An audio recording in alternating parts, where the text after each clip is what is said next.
Capítulo 17. La época de Fermat y Descartes. 1. Los matemáticos más importantes de la época. El año 1647 en que murió Cavalieri se vio marcado también por la muerte de otro de los discípulos de Galileo, el joven evangelista Torricelli, 1608 al 1647, pero desde diversos puntos de vista Torricelli representaba ya a la nueva generación de matemáticos que estaban edificando con gran rapidez sobre los fundamentos infinitesimales que Cavalieri solo había bosquejado de una manera demasiado vaga. Si Torricelli no hubiera muerto tan prematuramente, Italia habría podido seguir compartiendo el liderazgo en los nuevos progresos que se anunciaban, pero tal como sucedieron las cosas fue Francia el centro indiscutido del mundo matemático durante el segundo tercio del siglo XVII. Las dos figuras más importantes fueron René Descartes, 1596 al 1650, y Pierre de Fermat, 1601 al 1665, pero hubo al menos otros tres matemáticos franceses contemporáneos que también hicieron importantes contribuciones al mismo tiempo que Torricelli, que fueron Gilles Persson de Roberval, 1602 al 1675, Girard de Sargues, 1591 al 1661, y Blaise Pascal, 1623 al 1662. Este capítulo, que cubre uno de los periodos más críticos de la historia de la matemática, va a centrar la atención en la obra de estos seis hombres no solo de una manera individual sino también colectivamente, porque desde la época de Platón no se había dado una intercomunicación tan intensa entre los matemáticos como en el siglo XVII. Aún no existía ninguna organización matemática de tipo profesional, pero tanto en Italia como en Francia e Inglaterra había ya algunos grupos de científicos más o menos organizados, la Academia del Lincei a la que perteneció Galileo y la Academia del Cimento en Italia, el Cabinet Dupuy en Francia y el Invisible College en Inglaterra. Hubo además durante el periodo que estamos considerando, un personaje que a título individual sirvió como central de información matemática gracias a sus amplios contactos por correspondencia. Se trataba del fraile minimita Marin Mersenne, 1588 al 1648, muy amigo de Descartes y de Fermat, así como de muchos otros matemáticos de la época. Si Mersenne hubiera vivido un siglo antes, el retraso en circular la información relativa a la resolución de la cúbica no se habría producido, porque en cuanto que Mersenne tenía noticias de alguna cosa nueva, toda la República de las Letras era puntualmente informada acerca de ella. Así pues, a partir del siglo XVII la matemática se desarrolló más bien movida por su propia lógica interna que por fuerzas de tipo económico, social o tecnológico, tal como se pone de manifiesto claramente en la obra de Descartes, el matemático más conocido de la época. 2. El discurso del método. Descartes nació en una familia bien situada económicamente, y recibió una educación sólida y esmerada en el colegio de los jesuitas de la Fleche, en el que los libros de texto de Clavius ocupaban un lugar destacado. Después se graduó en la Universidad de Poitiers, en la que estudió Derecho sin demasiado entusiasmo. Más tarde viajó Descartes por diversos países durante unos cuantos años participando en algunas campañas militares, primero en Holanda con Mauricio, príncipe de Nassau, después con el duque Maximiliano I de Baviera, y más tarde aún con la Armada francesa en el asedio a la Arasiel. Descartes no fue nunca realmente un militar profesional, y sus breves periodos de servicio en conexión con las campañas que hemos mencionado estuvieron separados por largos intervalos de viajes independientes y de estudio, durante los cuales entró en contacto con algunos de los intelectuales más importantes entonces de varias partes de Europa, Volhaver en Alemania y de Sargues en Francia, por ejemplo.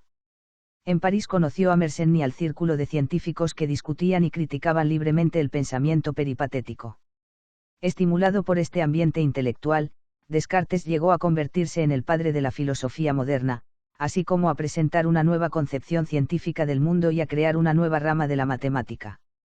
En el más famoso de todos sus tratados, El discurso del método para dirigir bien la razón y buscar la verdad en las ciencias de 1637, anunciaba Descartes su programa de investigación filosófica, por medio del cual y a través de la aplicación de la duda sistemática, esperaba alcanzar unas ideas claras y distintas de las que sería posible entonces deducir una cantidad innumerable de consecuencias válidas.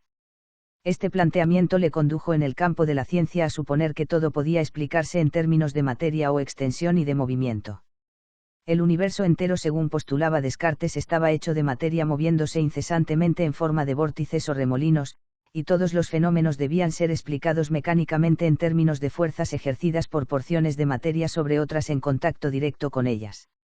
La ciencia cartesiana gozó de una gran popularidad durante casi un siglo, pero finalmente cedió su lugar a la teoría razonada matemáticamente de Newton. No deja de ser irónico que fuera en gran parte la matemática de Descartes la que hizo posible más tarde la derrota de la ciencia cartesiana. 3. La invención de la geometría analítica.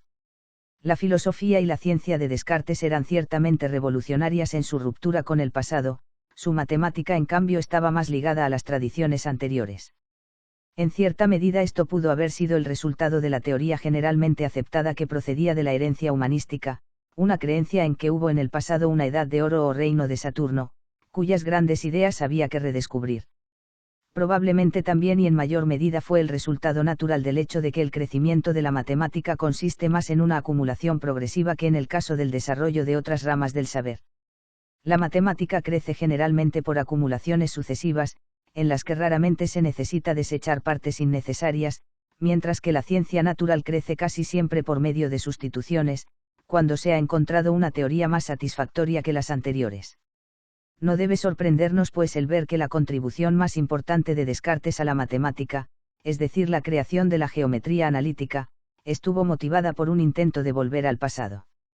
Descartes se interesó seriamente por la matemática ya durante el frío invierno de 1619 que pasó con el ejército bávaro, cuando podía permanecer en la cama por la mañana hasta las 10 debido a su frágil salud, tiempo que dedicaba a pensar en problemas matemáticos. Fue durante este periodo de su juventud cuando descubrió la fórmula poliédrica, que se suele conocer como fórmula de Euler, es decir C más B igual a A más 2, donde C y A son respectivamente los números de caras, vértices y aristas de un poliedro convexo.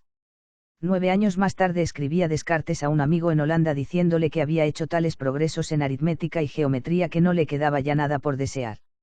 No sabemos exactamente cuáles eran estos progresos, ya que Descartes no publicó nada durante estos años, pero la dirección en que iban sus pensamientos se nos revela en otra carta de 1628 a su amigo holandés en la que le comunica una regla para la construcción de las raíces de cualquier ecuación cúbica o cuártica por medio de una parábola.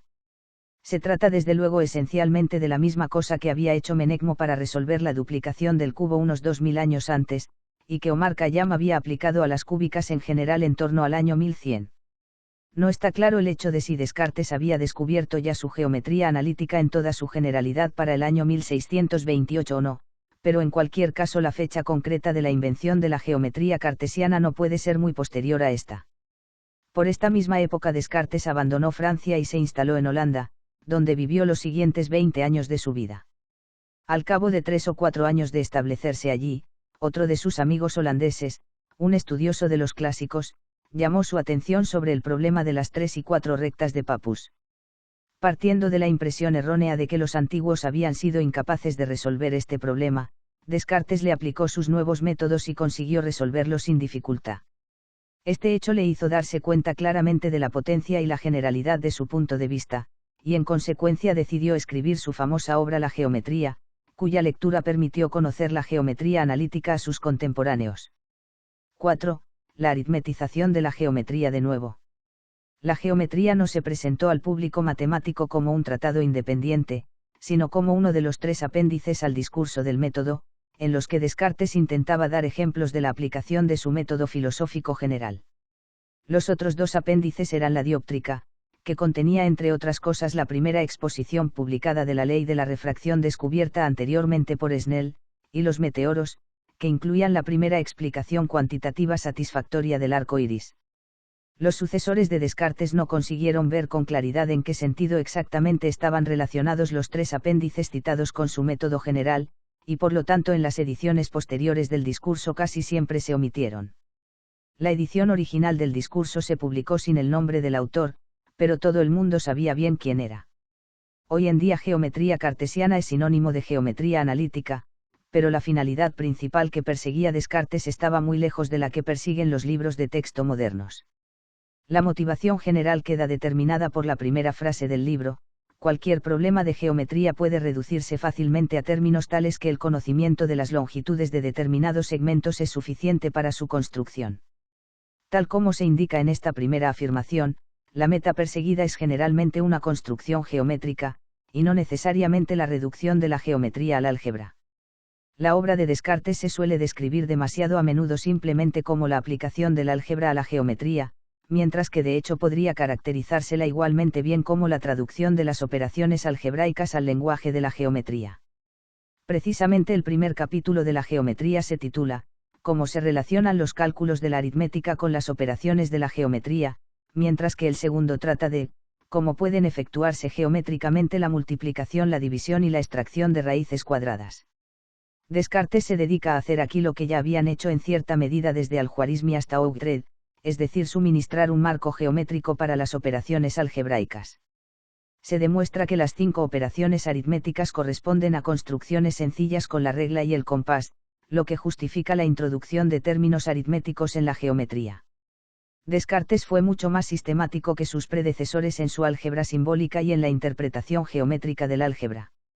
El álgebra simbólica formal, que había seguido desde el Renacimiento un proceso más o menos continuo de avance, encuentra su culminación en la geometría de Descartes, el primer texto matemático que un estudiante de álgebra actual puede leer sin encontrarse con dificultades de notación. Prácticamente el único símbolo arcaico que se utiliza en el libro es el de equalis en vez del igual para la igualdad. El uso por parte de Descartes de las primeras letras del alfabeto para los parámetros constantes y de las últimas para las incógnitas o variables, adoptando para ellas la notación exponencial y la utilización de los símbolos germánicos más y menos, hacen que la notación algebraica de Descartes se parezca tanto a la nuestra debido obviamente a que ésta se deriva de aquella. Hay sin embargo una diferencia importante de punto de vista, ya que donde nosotros consideramos a los parámetros y a las incógnitas como números, Descartes los considera como segmentos. En un aspecto esencial rompe no obstante con la tradición griega, al no considerar por ejemplo x cuadrado y x cubo como un área y un volumen respectivamente, sino que los interpreta también como segmentos, lo que le permite abandonar el principio de homogeneidad al menos explícitamente y conservar sin embargo el significado geométrico. Descartes podía escribir pues perfectamente una exposición tal como la a cuadrado b cuadrado menos b, pues tal como él mismo lo expresaba uno debe considerar la cantidad a cuadrado b cuadrado dividida una vez por la unidad, es decir el segmento de longitud unidad, y la cantidad b multiplicada 2 veces por la unidad.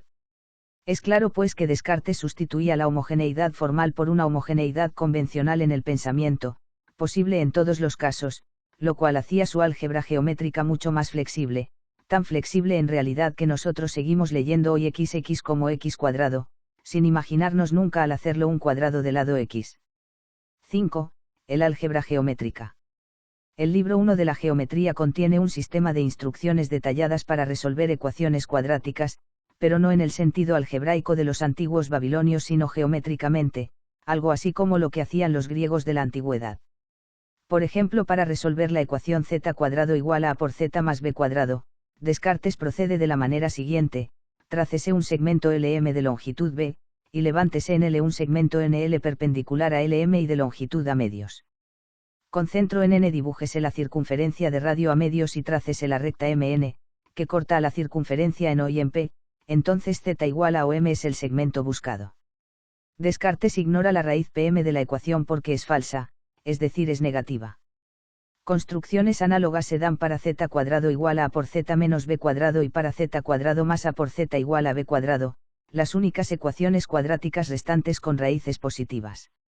Después de mostrar cómo se pueden interpretar geométricamente las operaciones algebraicas, incluida la resolución de las ecuaciones cuadráticas, se centra Descartes en la aplicación del álgebra a determinados problemas geométricos, formulando el planteamiento general de una manera mucho más clara que los cosistas del Renacimiento. Si queremos pues resolver un problema cualquiera, supondremos en primer lugar la solución ya efectuada, y daremos nombres a todos los segmentos que parecen necesarios para su construcción, tanto a los que son desconocidos como a los conocidos. Después y sin establecer ninguna diferencia entre los segmentos conocidos y desconocidos, se debe desentrañar la dificultad que muestre de una manera natural las relaciones entre estos segmentos, hasta que se pueda expresar una misma cantidad de dos maneras distintas. Esto constituirá una ecuación en una única incógnita, ya que los términos de una de estas dos expresiones son considerados juntos iguales a los términos de la otra. A lo largo de los libros 1 y 3 de la geometría se dedica Descartes principalmente a este tipo de problema geométrico, en el que la ecuación algebraica resultante solo puede contener una incógnita. Descartes sabía muy bien que era el grado de esta ecuación algebraica final el que determinaba los métodos geométricos con ayuda de los cuales podría efectuarse la construcción geométrica pedida. Si se puede resolver por medio de la geometría ordinaria, es decir, mediante el uso de rectas y circunferencias trazadas en una superficie plana, entonces cuando la última ecuación haya sido reducida completamente, no quedará como máximo más que el cuadrado de una incógnita igualado al producto de su raíz por alguna cantidad conocida, al cual vendrá sumada o restada alguna otra cantidad también conocida. Vemos aquí enunciado con toda claridad el hecho de que los problemas que los griegos habían llamado problemas planos, conducen simplemente a una ecuación cuadrática en el peor de los casos. Y como Viet había mostrado ya que la duplicación del cubo y la trisección del ángulo conducían a ecuaciones cúbicas, Descartes afirma dando una demostración incorrecta que estos problemas no se pueden resolver con regla y compás. Así pues, de los tres problemas clásicos de la antigüedad, solo parecía quedar abierto el de la cuadratura del círculo.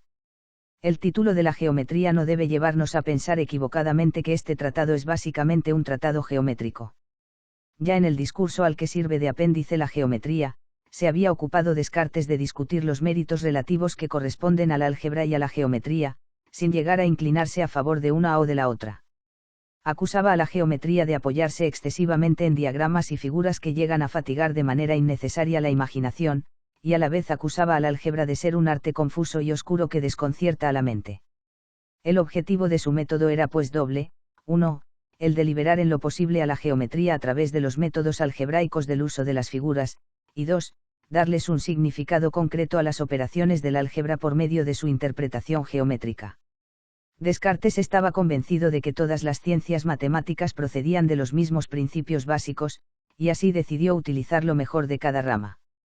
Su manera de proceder en la geometría era pues la de comenzar con el estudio de un problema puramente geométrico, para traducirlo a continuación al lenguaje de una ecuación algebraica y entonces, una vez simplificada dicha ecuación todo lo posible, resolver esta ecuación de una manera geométrica, análogamente a como había hecho previamente con las ecuaciones cuadráticas.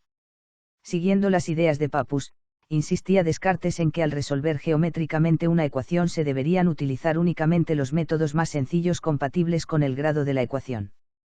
Para las ecuaciones cuadráticas son suficientes rectas y circunferencias, y para las cúbicas y las cuárticas bastan las cónicas. En este punto Descartes se encontraba ya dispuesto a avanzar más allá de los límites en que se habían detenido los griegos. 6. La clasificación de curvas.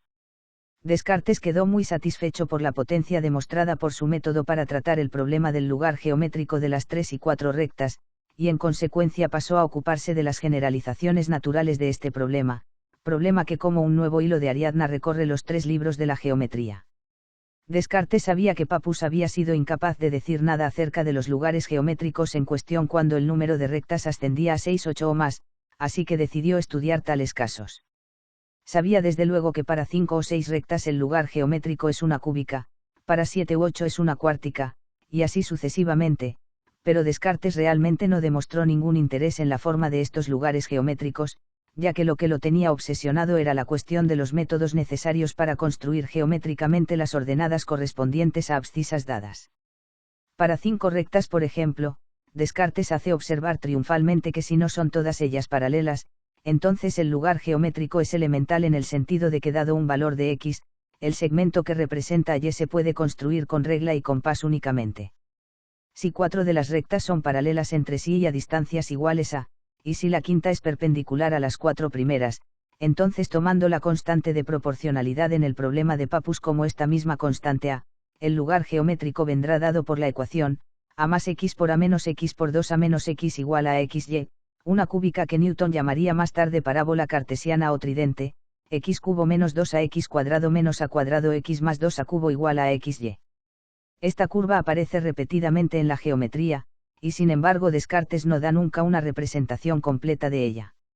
Su interés por esta curva incluía 3 objetivos distintos: 1, obtener su ecuación como un lugar geométrico en el sentido de Pappus; 2, mostrar cómo podría generarse por medio de movimientos de curvas de menor grado; y 3, utilizarla a su vez para hallar las raíces de ecuaciones de grados más altos.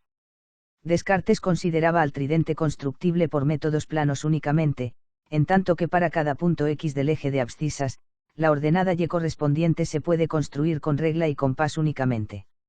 Esto no es posible en general para 5 rectas o más tomadas al azar en el plano, en el problema original de Pappus. En el caso en que el número de rectas no sea mayor que 8, el lugar geométrico nos lleva a una ecuación definida por un polinomio en x y y tal que, para cada punto dado sobre el eje de las x, la construcción de la ordenada correspondiente y exige la resolución geométrica de una ecuación cúbica o una cuártica, que como hemos visto implica en general la utilización de secciones cónicas. Para un número de rectas no superior a 12 en el problema de Pappus, el lugar geométrico vendrá dado por un polinomio en x y y de grado no mayor que 6, y la construcción requiere en general curvas más complejas que las cónicas. Aquí lleva a cabo Descartes un importante avance con respecto a los griegos en lo que se refiere a los problemas de constructibilidad geométrica. Los antiguos en realidad nunca habían llegado a legitimar las construcciones en las que se hacía uso de curvas que no fueran rectas y circunferencias, aunque a veces reconocían de mala gana, como en el caso de Pappus, las clases de problemas que llamaron problemas sólidos y problemas lineales. En particular, esta segunda categoría consistía en un verdadero cajón desastre de problemas sin ninguna caracterización determinada. Descartes abordó entonces la tarea de dar de una manera concreta una clasificación ortodoxa de determinados tipos de problemas geométricos. Aquellos que conducían a ecuaciones cuadráticas y que podían ser construidos por lo tanto por medio de rectas y circunferencias los situó en su clase 1. Los que conducían a ecuaciones cúbicas y cuárticas cuyas raíces se pueden construir por medio de secciones cónicas los situó en la clase 2. Aquellos que conducen a ecuaciones de grados 5 o 6 pueden construirse introduciendo una curva cúbica auxiliar, tal como el tridente o la simple parábola cúbica y igual a x cubo, y estos problemas fueron a parar a la clase 3. Descartes continuó de esta misma manera, agrupando los problemas geométricos y las correspondientes ecuaciones algebraicas en clases, suponiendo que la construcción de las raíces de una ecuación de grado 2n o 2n-1 constituía un problema de clase n. Esta clasificación cartesiana por parejas de grados seguidos parecía venir confirmada por consideraciones de tipo algebraico. Se sabía que la resolución de la cuártica se podía reducir a la de la correspondiente cúbica resolvente, y Descartes extrapoló de una manera prematura e injustificada al suponer que la solución de cualquier ecuación de grado 2n se podría reducir a la de una ecuación resolvente de grado 2n-1. Muchos años más tarde se demostró que esta tentadora generalización de Descartes no se verifica. No obstante, algunos de sus contemporáneos únicamente se mostraron extremadamente impacientes por señalar un error más serio cometido por Descartes en este contexto, ya que resulta claramente de la teoría de la eliminación algebraica que las curvas de grado n bastan para resolver ecuaciones no solo hasta las de grado 2n, sino hasta las de grado n cuadrado. Así pues, la clasificación de Descartes comprobadamente incorrecta cayó en el olvido, pero su obra tuvo el saludable efecto de favorecer la relajación de las reglas de constructibilidad admitidas, de manera que se pudieran utilizar también curvas planas de orden superior. 7. La rectificación de curvas. Hay que hacer notar que la clasificación cartesiana de los problemas geométricos incluye algunos, pero no todos aquellos que Pappus había reunido bajo el nombre un tanto impreciso de lineales. Al introducir las nuevas curvas que necesitaba para sus construcciones geométricas más allá del cuarto grado, Descartes añade a los axiomas usuales de la geometría un axioma nuevo: dos o más rectas o curvas pueden moverse una sobre otra, determinando por medio de sus intersecciones otras curvas. Esto no se diferencia realmente en nada de lo que habían hecho ya los griegos para engendrar de una manera cinemática curvas tales como la cuadratriz, la cúspide, la conchoide y la espiral, pero mientras que los antiguos griegos habían reunido todas estas curvas en una única clase, Descartes distinguía ahora cuidadosamente entre aquellas que, como la cisoide y la conchoide, nosotros llamaríamos algebraicas, y las otras tales como la cuadratriz y la espiral que conocemos como trascendentes. Al primer tipo le concedió Descartes el pleno estatus geométrico a todos los efectos, junto con la recta, la circunferencia y las cónicas, llamándolas a todas ellas las verdaderas curvas geométricas, mientras que al segundo tipo lo excluyó completamente de la geometría, estigmatizándolas con el oprobioso nombre de curvas mecánicas. La base en la que se apoyaba Descartes para tomar esta decisión era la de exactitud de razonamiento. Las curvas mecánicas, decía, tenemos que imaginarlas como descritas por dos movimientos separados e independientes, cuya relación no admite una determinación exacta, tal como ocurre con la razón de la circunferencia al diámetro en el caso de los movimientos que describen la cuadratriz y la espiral. En otras palabras, Descartes consideraba a las curvas algebraicas como descritas de una manera exacta, y a las curvas trascendentes como descritas de una manera inexacta, ya que estas últimas vienen definidas en general en términos de longitudes de arcos. Sobre este tema escribe Descartes en la geometría no debería incluir líneas, es decir, curvas que son como cuerdas, en el sentido de que son a veces rectas y a veces curvas, ya que las razones entre líneas rectas y curvas no son conocidas, y creo que no pueden llegar a ser descubiertas por mentes humanas, y por lo tanto ninguna conclusión que se base en tales razones puede ser aceptada como rigurosa y exacta. Descartes no hace aquí otra cosa sino reiterar el dogma sugerido ya por Aristóteles y formulado explícitamente por Averroes, de que ninguna curva algebraica puede ser rectificada de una manera exacta. Resulta pues interesante recordar que en 1638, el año siguiente al de la publicación de la geometría, se tropezó Descartes con una curva mecánica que era rectificable después de todo. A través de Mersenne, representante como si dijéramos de Galileo en Francia, se había divulgado y discutido ampliamente el problema, planteado en las dos nuevas ciencias, de la trayectoria de caída de un cuerpo a través de una tierra en rotación, suponiendo dicha tierra permeable al movimiento, problema que condujo a Descartes a la espiral equiangular o logarítmica r igual a por elevado a b por θ como posible trayectoria. Si Descartes no se hubiese mantenido tan firme en rechazar tales curvas no geométricas, podría haberse anticipado a Torricelli en descubrir en 1645 la primera rectificación de una curva de la era moderna.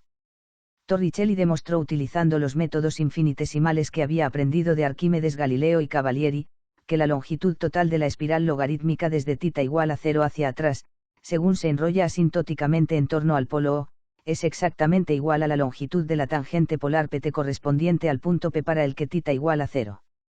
Este resultado sorprendente no viene a refutar desde luego la teoría cartesiana de la imposibilidad de rectificar ni siquiera las curvas algebraicas.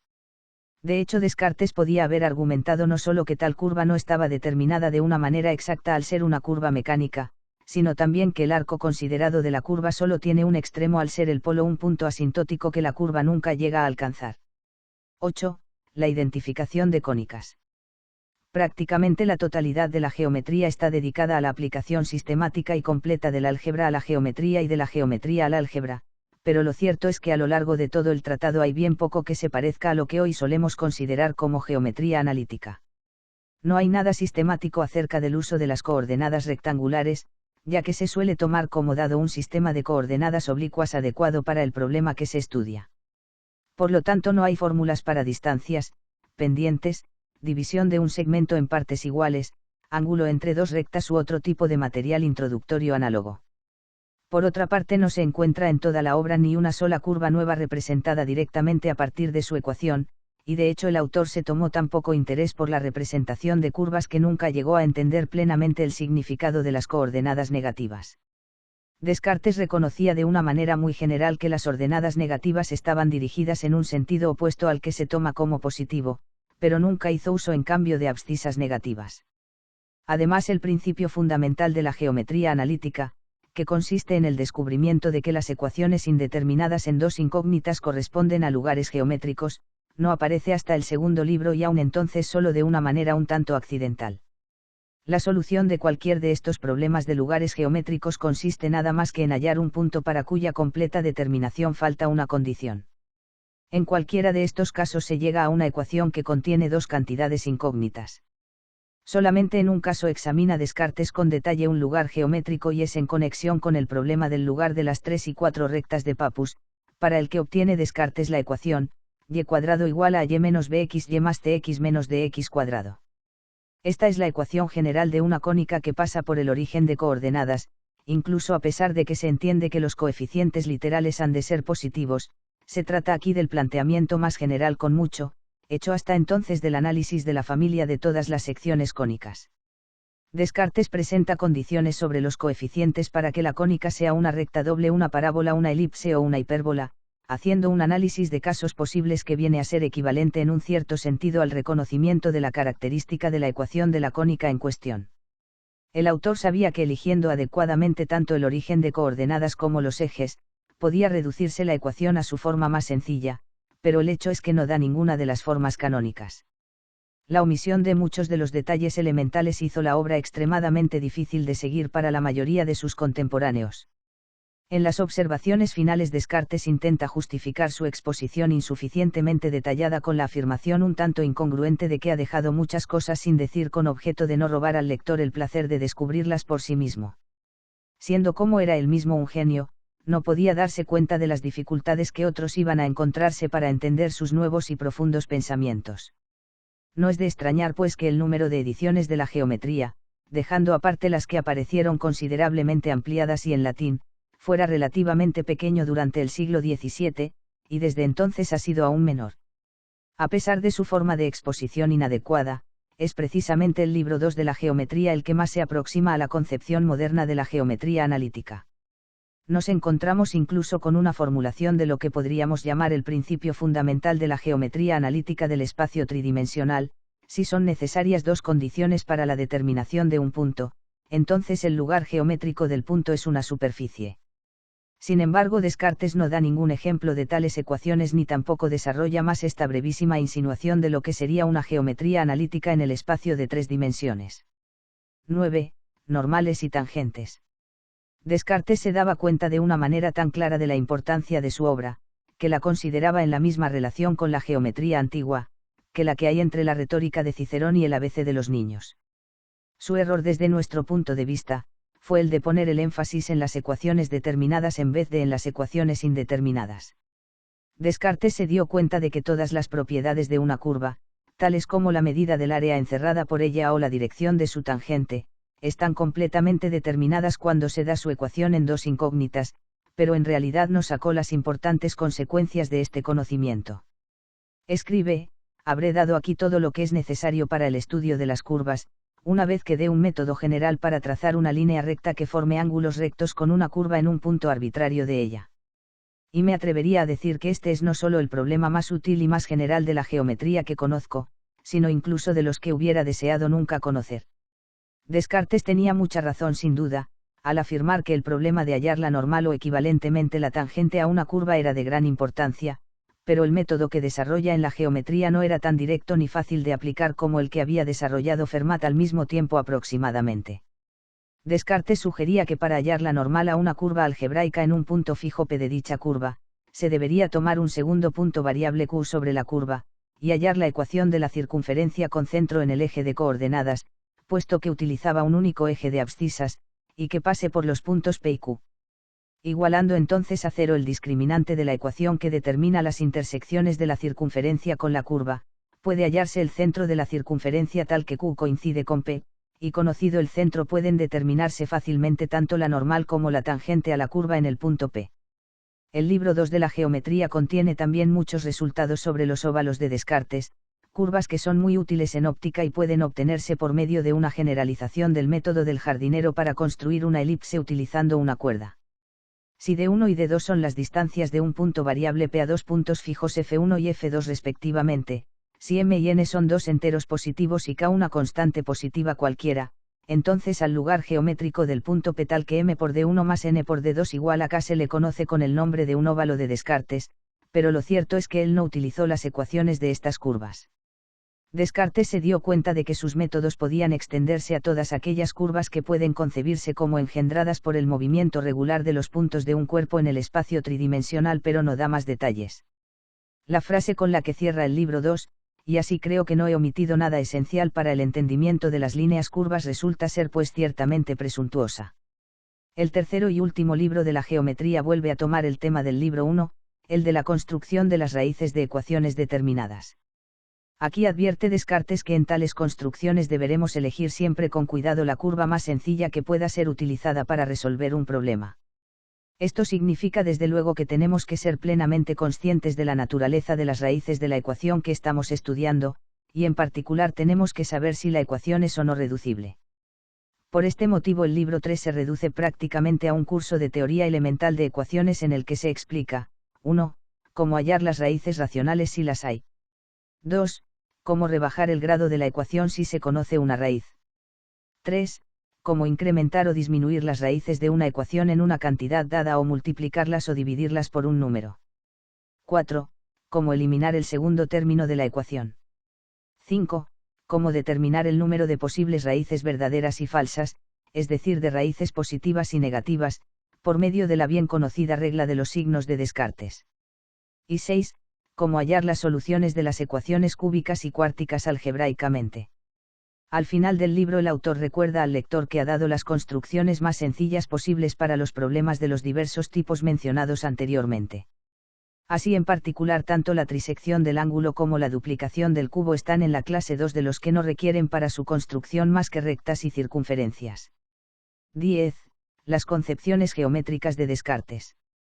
Nuestra breve exposición de la geometría analítica de Descartes ha debido dejar claro lo alejado que se encontraba su pensamiento de las consideraciones de tipo práctico que hoy se suelen asociar tan frecuentemente al uso de las coordenadas. Descartes no toma un cierto sistema de ejes de coordenadas para localizar con respecto a él la posición de determinados puntos, como podría hacer un topógrafo o un geógrafo, ni tampoco consideraba a sus coordenadas como parejas de números. A este respecto el nombre de producto cartesiano debido al matemático francés Maurice Fréchet, tan extendido actualmente resulta un evidente anacronismo. La geometría fue en su día un triunfo de la pura teoría sin intención práctica, en la misma medida en que lo fueron las cónicas de Apolonio en la antigüedad, a pesar del papel tan extraordinariamente útil que ambas obras estaban destinadas a jugar en el futuro. Por otra parte el uso de coordenadas oblicuas era prácticamente el mismo en ambos casos, confirmando así que los orígenes de la geometría analítica moderna arrancan de la antigüedad más bien que de la teoría medieval de la latitud de las formas. Resulta evidente sin embargo que las coordenadas de Oresme que influyeron en Galileo, están más próximas tanto en su motivación como en su aspecto al punto de vista moderno que las de Apolonio y de Descartes. Incluso si Descartes llegó a familiarizarse con la representación gráfica de funciones de Oresme, cosa que no es evidente en absoluto, no hay nada en las ideas cartesianas que indique que hubiera visto ninguna analogía entre el objetivo de la latitud de las formas y su propia clasificación de las construcciones geométricas. Como sabemos, la teoría de funciones sacó finalmente un gran partido de la obra de Descartes, pero lo cierto es que la idea de forma o de función no pareció jugar ningún papel entre las motivaciones que condujeron a la geometría cartesiana. Hablando en términos de capacidad matemática, Descartes fue probablemente el pensador más capaz de su época, pero lo que ocurre es que en el fondo no era realmente un matemático. Su geometría no es más que un episodio en una vida dedicada a la ciencia en general y a la filosofía, y aunque en los años posteriores hiciera ocasionalmente algunas otras contribuciones a la matemática sobre todo en sus cartas, no dejó ninguna otra obra importante sobre el tema. En 1649 aceptó Descartes una invitación de la reina Cristina de Suecia para trasladarse a ese país y enseñarle filosofía, y para fundar una academia de ciencias en Estocolmo. Descartes no había disfrutado nunca de buena salud y los rigores del invierno escandinavo fueron demasiado para él, muriendo a principios del año 1650. 11. Los lugares geométricos de Fermat. Si Descartes tuvo un rival en lo que a capacidad matemática se refiere, este era Fermat, que por cierto tampoco fue en absoluto un matemático profesional. Fermat estudió Derecho en Toulouse, para incorporarse más tarde a las tareas del Parlamento local, primero como abogado y después como miembro del Consejo. De todo esto se deduce que Fermat debió ser un hombre muy ocupado, a pesar de lo cual parece haber conseguido sacar el tiempo libre suficiente para cultivar como pasatiempo su gusto por la literatura clásica, incluida la ciencia y la matemática. Como resultado de ello, hacia el año 1629 comenzó a hacer descubrimientos matemáticos de una gran importancia. Ese mismo año se incorporó a la práctica de uno de los deportes favoritos de la época, la restauración de obras perdidas de la antigüedad, a base de la información contenida en los tratados clásicos que se han conservado. Fermat abordó la tarea de reconstruir los lugares planos de Apolonio, apoyándose en las referencias contenidas en la colección matemática de Pappus. Un importante subproducto de este esfuerzo fue el descubrimiento probablemente antes de 1636 del principio fundamental de la geometría analítica: siempre que en una ecuación final aparezcan dos cantidades incógnitas, tenemos un lugar geométrico, al describir el extremo de una de ellas una línea recta o curva. Esta afirmación tan breve como profunda, escrita un año antes de que apareciese la geometría de Descartes, parece haberle venido sugerida a Fermat por su aplicación del análisis de Viet al estudio de los lugares geométricos de Apolonio. En este caso, como puede verse al igual que en el de Descartes, el uso de las coordenadas no surge de consideraciones de tipo práctico ni de la representación gráfica de funciones medieval, sino que aparece al aplicar el álgebra renacentista a problemas geométricos de la antigüedad griega. Sin embargo, el punto de vista de Fermat tampoco era el mismo que el de Descartes, ya que Fermat ponía el énfasis en la representación gráfica de las soluciones de ecuaciones indeterminadas, en vez de la construcción geométrica de las raíces de ecuaciones algebraicas determinadas. Además, mientras que Descartes había construido su geometría a partir del difícil problema de Pappus, Fermat se limitó en su exposición contenida en el breve tratado titulado Introducción a los lugares geométricos planos y sólidos, únicamente a los lugares geométricos más sencillos. Mientras que Descartes había comenzado por el lugar de las 3 y 4 rectas, utilizando una de ellas como eje de abscisas, Fermat comienza por la ecuación lineal y elige un sistema de coordenadas arbitrario para representarla. Utilizando la notación de Viet, representa Fermat en primer lugar el caso más sencillo de una ecuación lineal, dada en simbolismo moderno como dx igual a by. La gráfica es naturalmente una recta que pasa por el origen de coordenadas, o mejor una semirrecta con origen en el origen de coordenadas, dado que Fermat, lo mismo que Descartes, no utilizaba abscisas negativas. La ecuación lineal más general a x más by igual a c cuadrado, pues Fermat admitía el principio de homogeneidad de Viet, viene representada por un segmento rectilíneo en el primer cuadrante, con extremos en los ejes de coordenadas. A continuación, y para demostrar la potencia de su método para el estudio de lugares geométricos, nos presenta Fermat el problema siguiente que ha resuelto con ayuda de este método. Dado un número cualquier de rectas en un plano, el lugar geométrico de un punto tal que la suma de cualesquiera múltiplos de los segmentos trazados desde dicho punto a las rectas dadas formando con ellas ángulos dados sea constante, es una línea recta. Este resultado es desde luego un simple corolario del hecho que los segmentos en cuestión son funciones lineales de las coordenadas, y de la proposición de Fermat de que toda ecuación de primer grado representa una línea recta. A continuación demuestra Fermat que la representación de xy igual a k cuadrado es una hipérbola, y que una ecuación de la forma xy más a cuadrado igual a bx más cy se puede reducir a otra de la forma xy igual a k cuadrado por medio de una traslación de los ejes. A la ecuación x cuadrado igual a y cuadrado la consideraba representada por una única recta, o mejor dicho semirrecta, puesto que trabajaba únicamente en el primer cuadrante, y reducía a esta forma otras ecuaciones homogéneas de segundo grado. Demuestra también que a cuadrado más menos x cuadrado igual a by es una parábola, que x cuadrado más y cuadrado más 2ax más 2by igual a c cuadrado es una circunferencia, que a cuadrado menos x cuadrado igual a y cuadrado es una elipse y que a cuadrado más x cuadrado igual a y cuadrado es una hipérbola, de la que da las dos ramas. Para el caso de las ecuaciones cuadráticas más generales, en las que aparecen varios términos de segundo grado, Fermat aplica una rotación de los ejes con objeto de reducirlas a las formas anteriores. Fermat consideraba como el punto culminante de su tratado la proposición siguiente: dado un número cualquier de rectas, el lugar geométrico de un punto tal que la suma de los cuadrados de los segmentos trazados desde dicho punto a las rectas dadas formando con ellas ángulos dados sea constante, es un lugar sólido. Esta proposición es trivial a la vista del exhaustivo análisis de Fermat de los diversos casos posibles de ecuaciones cuadráticas con dos incógnitas. Al final de su introducción a los lugares geométricos planos y sólidos, añadió Fermat un apéndice titulado La resolución de problemas sólidos por medio de lugares geométricos, en el que muestra que las ecuaciones cúbicas y cuárticas determinadas se pueden resolver por medio de cónicas, tema que también aparecía repetidas veces en la geometría de Descartes. 12. La geometría analítica multidimensional. La obra de Fermat, Introducción a los lugares geométricos planos y sólidos, no se publicó en vida del autor, lo que favoreció la impresión general de que la geometría analítica había sido invención de Descartes únicamente. Ahora está ya perfectamente claro que Fermat había descubierto esencialmente el mismo método bastante antes de que apareciera publicada la geometría, y que su obra al respecto circuló únicamente en forma manuscrita hasta que se publicó al fin en 1679 en la Varia Opera Matemática de Fermat. Fue realmente una pena que Fermat no publicase prácticamente nada a lo largo de su vida, porque su exposición era mucho más sistemática y didáctica que la de Descartes. Además, su geometría analítica es algo que está mucho más próximo a la nuestra, entre otras cosas en el hecho de que el eje de ordenadas se toma generalmente perpendicular al eje de abscisas. Fermat se dio cuenta también, lo mismo que Descartes, de la posibilidad de una geometría analítica de más de dos dimensiones, ya que escribe en otro contexto: hay ciertos problemas en los que interviene una única incógnita, a los que podemos llamar determinados para distinguirlos de los problemas relativos a lugares geométricos. Hay otros en los que intervienen dos incógnitas que no pueden reducirse nunca a una sola. Estos son los problemas de lugares geométricos.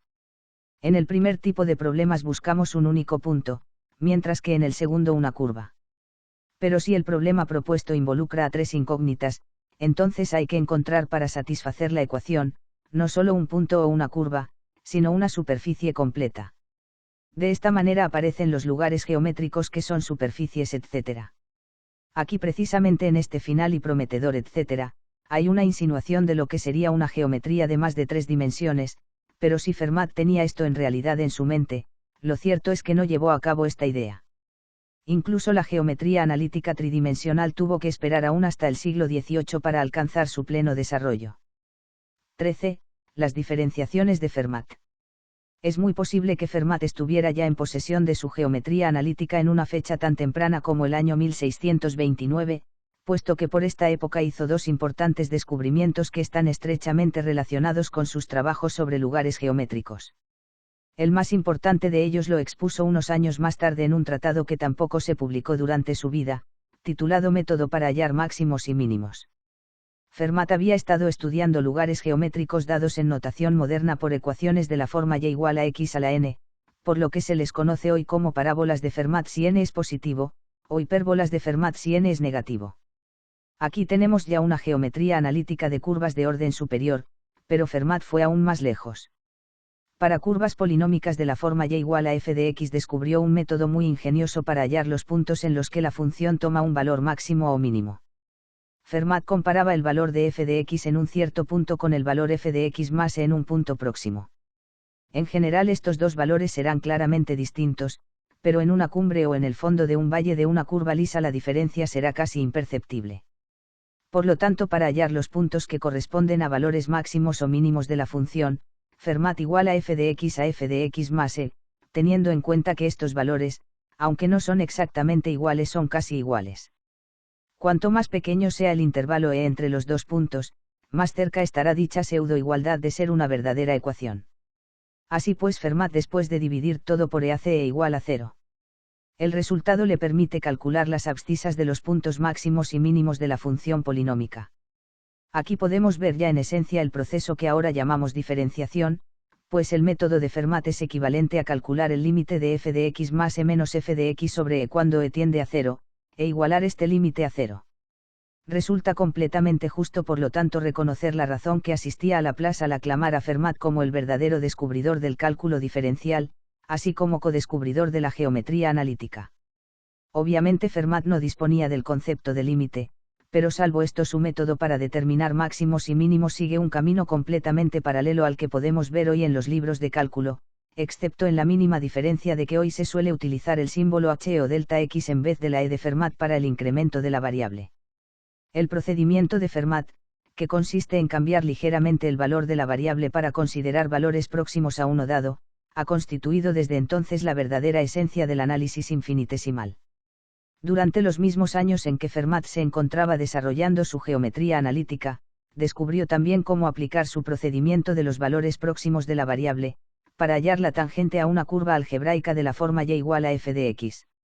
Si p es un punto de la curva y igual a f de x en el que se desea hallar la tangente, y si las coordenadas de p son a b, entonces un punto próximo p' sobre la curva de coordenadas x igual a más e, y igual a f de a más e, estará tan próximo a la tangente que podemos considerarlo situado sobre la tangente a la vez que sobre la curva aproximadamente.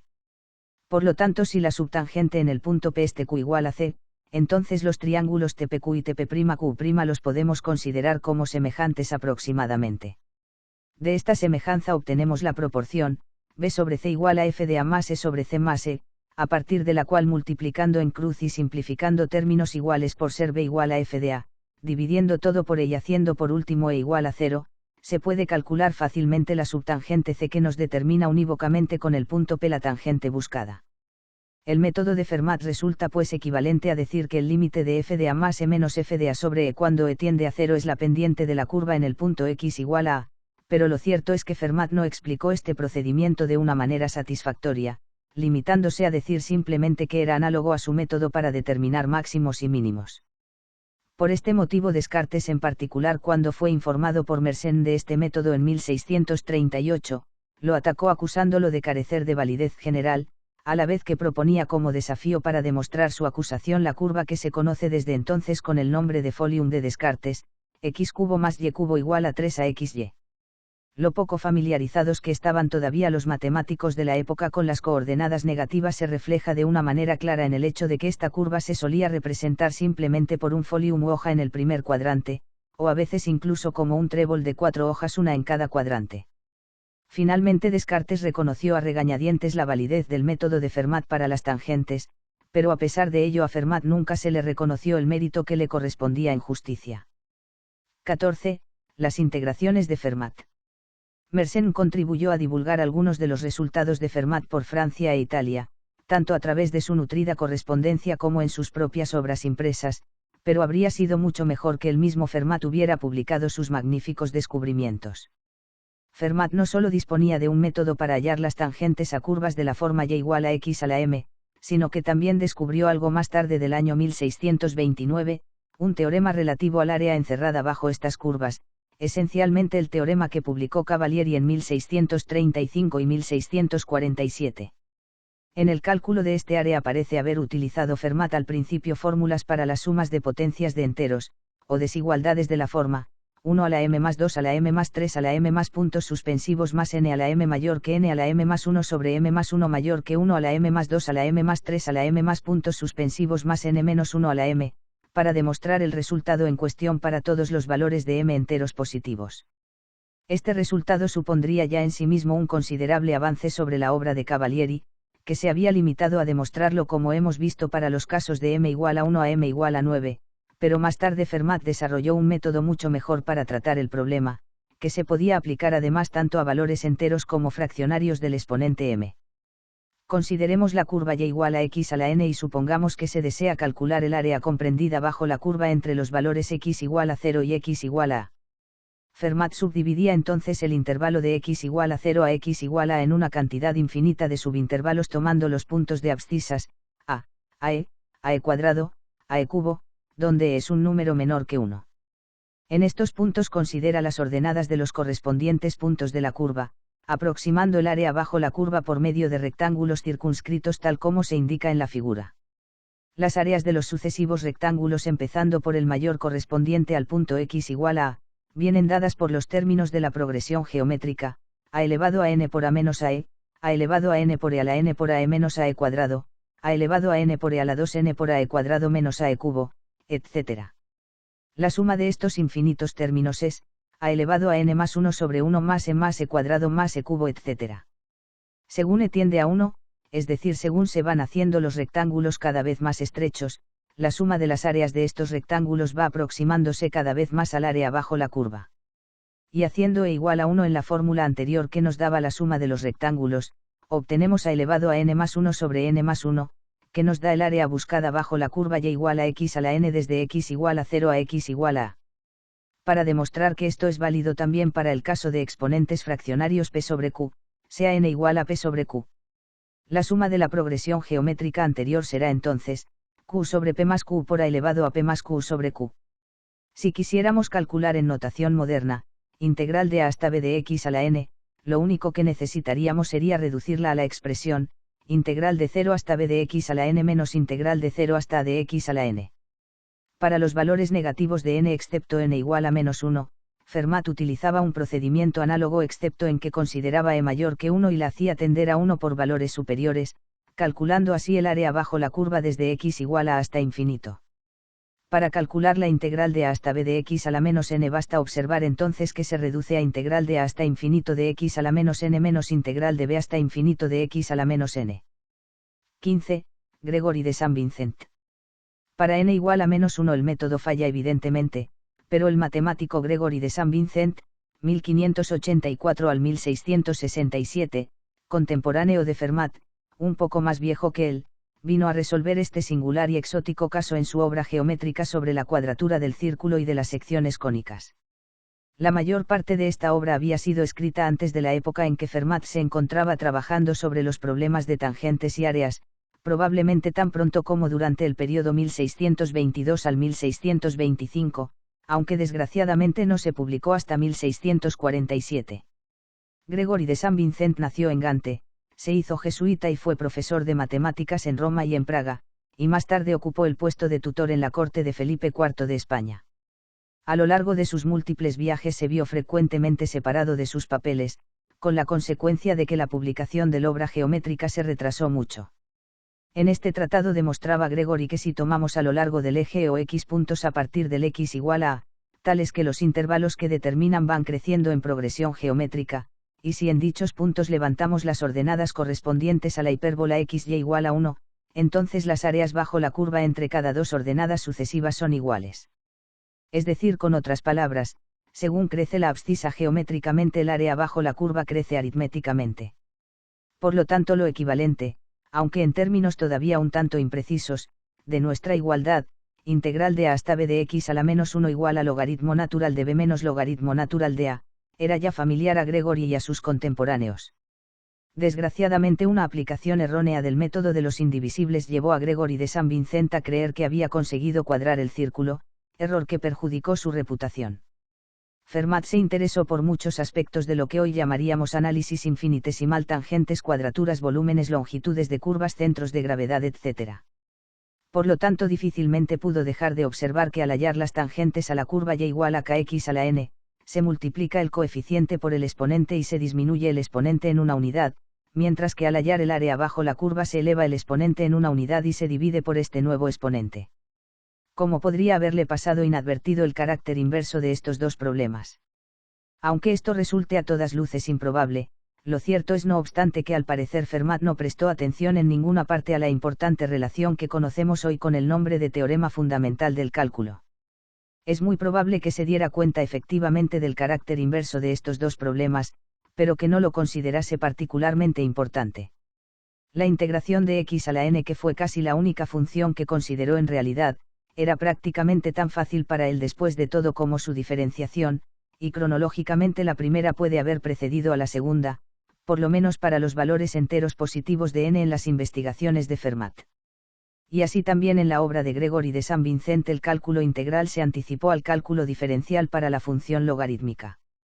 La relación inversa entre los problemas de áreas y de tangentes debería haberse puesto de manifiesto a partir de la comparación del cálculo del área bajo la hipérbola por Gregory de San Vincent y del análisis por Descartes de los problemas inversos de tangentes propuestos a través de Mersenne en 1638. Los problemas en cuestión habían sido propuestos por Florimond de Bon, 1601 al 1652, un jurista de Blois que era a la vez un consumado matemático, por el que incluso Descartes expresó su admiración. Uno de los problemas pedía determinar una curva cuya tangente cumpliese la condición que expresaríamos hoy por la ecuación diferencial de y sobre diferencial de x igual a x menos y. Descartes reconoció que la solución no era algebraica, pero es evidente que ni siquiera llegó a sospechar que estaban involucrados los logaritmos en el problema. 16. La teoría de números. Las contribuciones de Fermat a la geometría analítica y al análisis infinitesimal fueron solo dos aspectos de su obra, y probablemente no fueron sus temas favoritos. El año 1621 había vuelto a revivir una vez más la aritmética de Diofanto gracias a la edición greco-latina de Claude Gaspard de Bachet, 1591 al 1639, que era uno de los miembros de un grupo informal de científicos constituido en París. La aritmética de Diofanto no era en absoluto una obra desconocida, puesto que incluso Regiomontano había pensado ya en imprimirla. Durante el siglo XVI habían aparecido varias traducciones, aunque su influencia en el desarrollo de la teoría de números fuera muy pequeña. Probablemente la obra de Diofanto resultaba demasiado poco práctica para los matemáticos aplicados, y demasiado algorítmica y combinatoria para los matemáticos más especulativos, pero lo cierto es que llamó fuertemente la atención de Fermat, que posiblemente gracias a ello se convirtió en el creador de la moderna teoría de números. Muchos de los aspectos del tema le fascinaron, incluidos los números perfectos y amigos, los números figurados, los cuadrados mágicos, las ternas pitagóricas, la teoría de divisibilidad y sobre todo los números primos. Algunos de sus teoremas los demostró por un método que él mismo llamó descenso infinito, una cierta forma de inducción matemática a la inversa, procedimiento que Fermat fue de los primeros en utilizar. Para ilustrar la aplicación de este proceso de descenso infinito, veamos un ejemplo en la demostración de un hecho bien conocido desde antiguo, el de que raíz de 3 no es un número racional. Supongamos que raíz de 3 igual a 1 sobre b1, donde a1 y b1 son enteros positivos con a1 mayor que b1. Dado que 1 sobre raíz de 3 menos 1 igual a raíz de 3 más 1 sobre 2, sustituyendo el primer raíz de 3 por A1 sobre B1, tenemos que raíz de 3 igual a 3B1 menos A1 sobre A1 menos B1. En vista de la desigualdad, 3 medios menor que A1 sobre B1 menor que 2, resulta que 3B1 menos A1 y A1 menos B1 son enteros positivos A2 y B2, cada uno de ellos respectivamente menor que A1 y B1, y tales que raíz de 3 igual a A2 sobre B2. Este mismo razonamiento lo podemos repetir indefinidamente, lo que nos conduce a un proceso de descenso infinito en el que AN y BN son enteros positivos cada vez más pequeños, verificando siempre la igualdad raíz de 3 igual a N sobre BN. Esto implica la falsa conclusión de que no existe un mínimo número positivo. Por lo tanto, la hipótesis de que raíz de 3 es igual a un cociente de números enteros es falsa. Utilizando su método de descenso infinito consiguió demostrar Fermat la conjetura de Girard de que todo número primo de la forma 4n más 1 puede expresarse de una y solo una manera como suma de dos cuadrados. Fermat demostró que si 4n más 1 no es la suma de dos cuadrados, entonces existe otro número menor del mismo tipo que tampoco es suma de dos cuadrados. Utilizando esta relación recursiva hacia atrás se llega a la falsa conclusión de que el mínimo número entero de esta forma, el 5, no se puede expresar como suma de dos cuadrados, mientras que obviamente 5 igual a 1 al cuadrado más 2 al cuadrado. Por lo tanto queda demostrado el teorema general. Dado que, como se puede demostrar fácilmente, ningún entero de la forma 4n-1 puede ser suma de dos cuadrados, y todos los primos excepto 2 son de la forma 4n más 1 o 4n-1. Se pueden clasificar fácilmente por el teorema de Fermat los números primos que se pueden expresar y los que no se pueden expresar como suma de dos cuadrados. El número primo 23, por ejemplo, no puede expresarse de dicha forma, mientras que el 29 sí puede expresarse como 2 al cuadrado más 5 al cuadrado. Fermat sabía también que un número primo de cualquiera de los dos tipos se puede expresar siempre como diferencia de dos cuadrados de una y solo una manera. 17. Teoremas de Fermat. Fermat utilizó también su método de descenso infinito para demostrar que no hay ningún cubo que pueda descomponerse en dos cubos, es decir, que no hay números enteros positivos x y z tales que x cubo más y cubo igual a z cubo. Fermat fue aún más lejos formulando la proposición general de que para n mayor que 2 no hay números enteros positivos x y z tales que x a la n más y a la n igual a z a la n. Y escribió en el margen de su ejemplar del Diofanto de Bachet que había descubierto una demostración verdaderamente maravillosa de este célebre teorema, que se conoce desde entonces con el nombre de último teorema de Fermat o gran teorema de Fermat. Desgraciadamente Fermat no dejó escrita su pretendida demostración, de la que nos dice únicamente que este margen es demasiado estrecho para contenerla.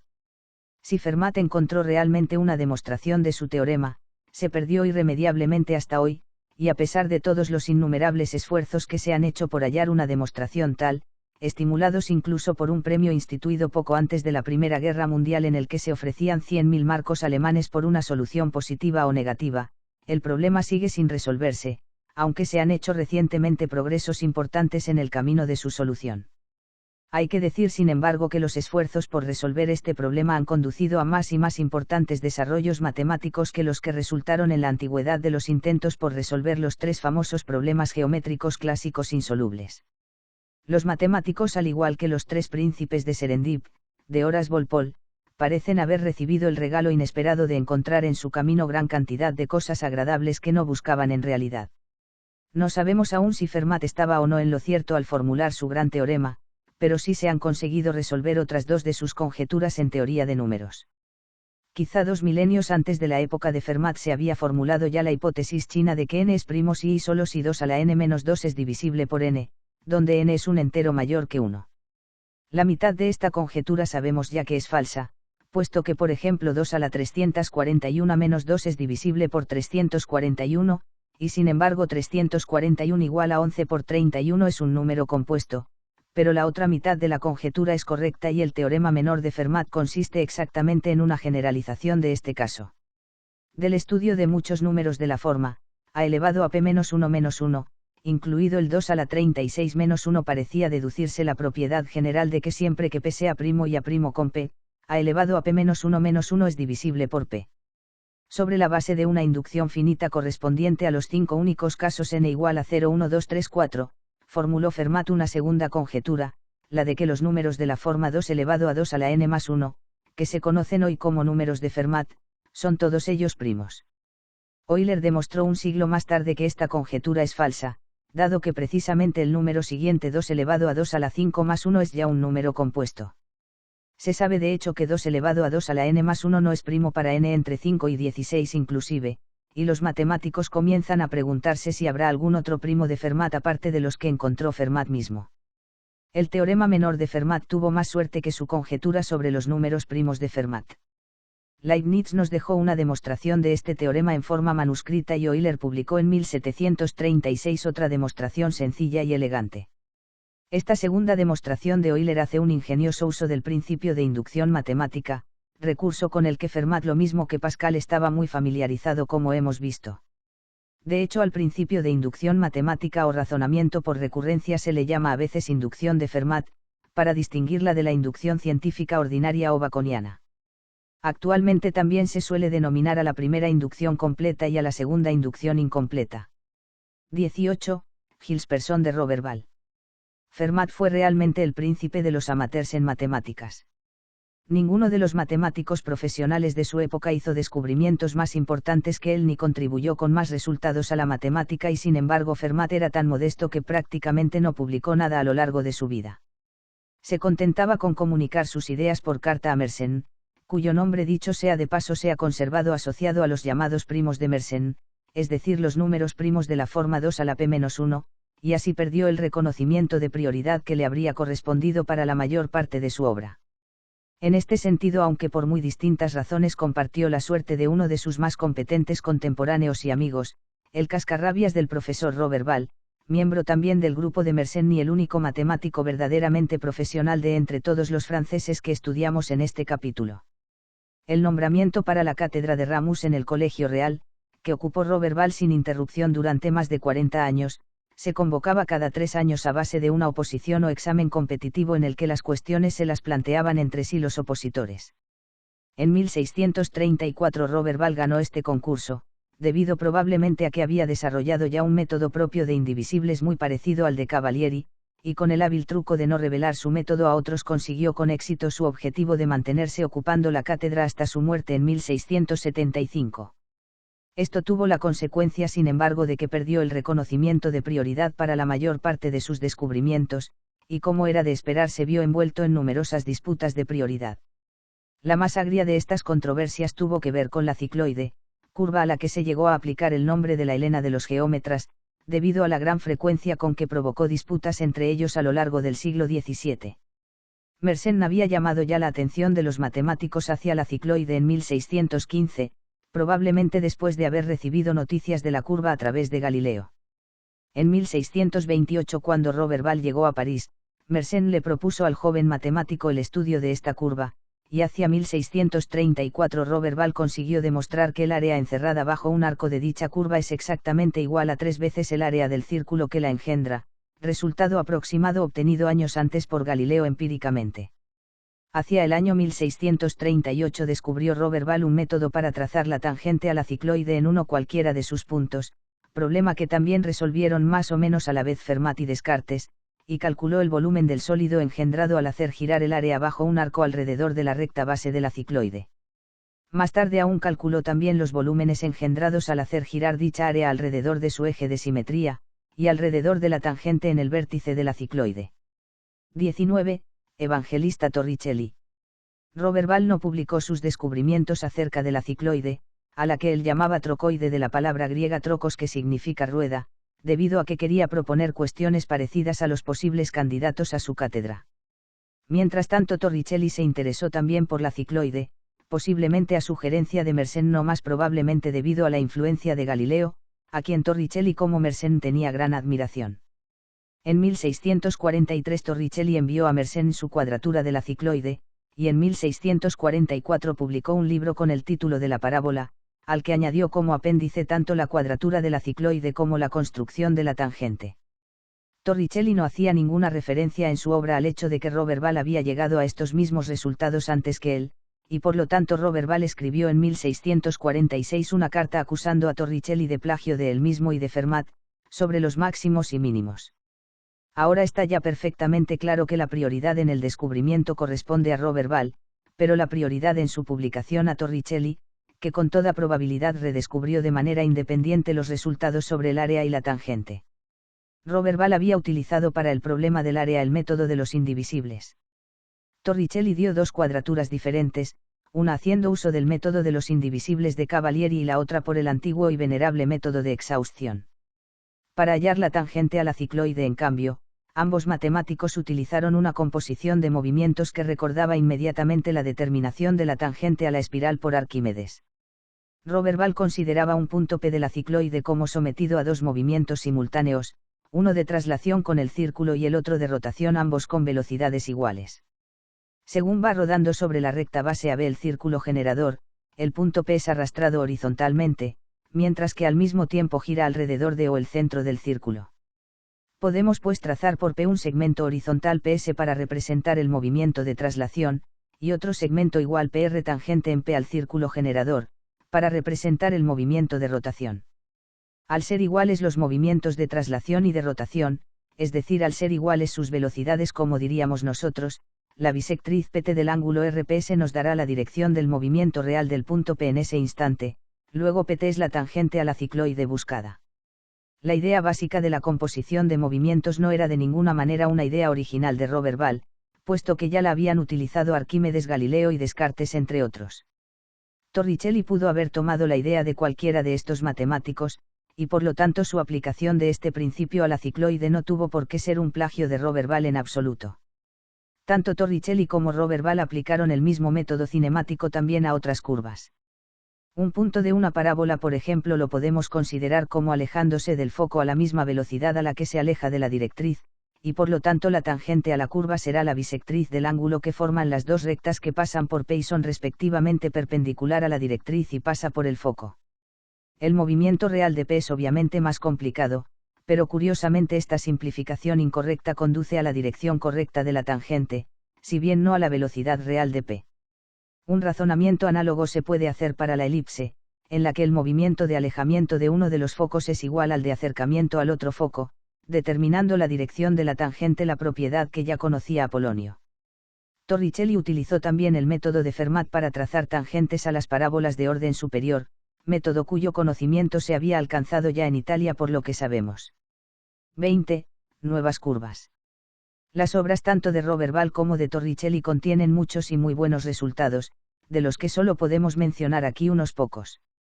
Entre las contribuciones de Robert Ball está el primer bosquejo hecho en 1635, de la mitad de un arco de la curva seno. Esto es importante porque nos indica que la trigonometría iba apartándose gradualmente del énfasis en los aspectos computacionales que la había dominado durante siglos, para ir acercándose a un enfoque funcional que culminará con Euler. Por medio de su método de indivisibles, Robert Ball consiguió demostrar un resultado que nosotros escribiríamos en notación moderna como integral de A hasta B de seno de x igual a coseno de A menos coseno de B, lo que nos indica de nuevo que en esta época los problemas relativos a áreas tendían a ser más fáciles de manejar que los relativos a tangentes.